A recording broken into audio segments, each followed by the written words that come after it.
Hi, this is Dr. Joe with PostureScreen. So let's go ahead and get started with the cervical range of motion. We're going to do just one repetition each way to demonstrate how fast and efficient. And during this example, I'm not going to use the pain markers. We can also mark the points of pain. Now, with that being said, we have the patient seated position, but make sure when you're capturing that person, we're going to capture their whole body when we're doing this. And the cool part about what we've designed is, if the device is slightly off this way, PostureScreen is going to self-correct that to level out the video and the image to true horizontal, as well as if the person during, say, a lateral flexion, if they go like this with their head, we're subtracting out the whole torso movements, right? So you're always going to want to make sure that you review and look at the points of digitization to make sure it's the most accurate it can be.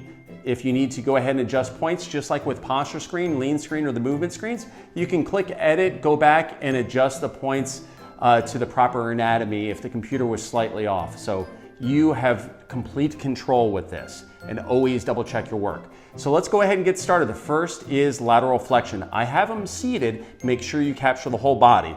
So I've already entered the person's information in. We already did a PostureScreen, so I'm going to add to the new exam. So let's go ahead and get started with this. So I'm going to go ahead and just add an exam right here. And I'm going to choose range of motion screen. So on this screen, you can see that we have other ranges of motion that are going to be coming forth. So here we're going to click cervical range of motion, and it's going to enable spoken instructions right here if you want them. I'll leave this on so that way you can hear it as we go through, and we're going to go ahead and begin. If I want to change it to additional 3 repetitions, we're going to go ahead and do so. And also on this toggle, we recommend, even though it works fantastic on PostureScreen, standing postures, we're going to turn off the removal of the background, because when we take a picture of them from the top view for head rotation, the computer has a hard time removing parts of the body, and so it doesn't look consistent. So we're going to keep that toggled off. So let's go ahead and hit start capture.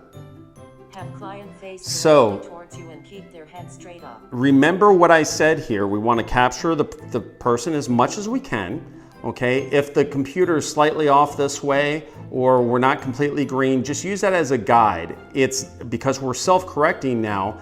Even if we're slightly off like that, we're going to go ahead and fix it. So not a problem. So let's go ahead and hit start. Have client tilt now tilt your head to the right side as far as you can go. Click. Now tilt your head to the left as far as you can go. Okay. Sideways from you, facing right. So on this, it's saying to turn the patient. Their right side has to face your camera. So go ahead and face me this way. Okay. And assume a neutral posture. And so we want the right side, not facing your reading left. Their right side faces the camera. So let's go ahead and do this again.